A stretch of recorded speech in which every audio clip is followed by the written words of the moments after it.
কিভাবে জাহাজের উপর পানি উঠে আসে।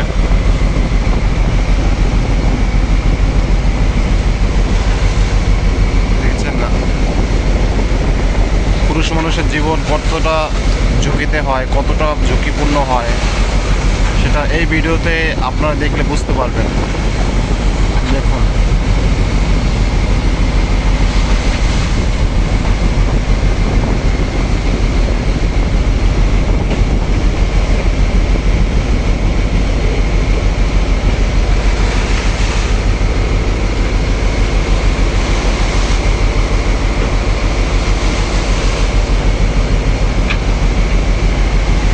আসলে আমরা পুরুষ মানুষ, আমাদের সব কিছু মেনে নিতে হয়। পুরুষ মানুষ চাইলেই সব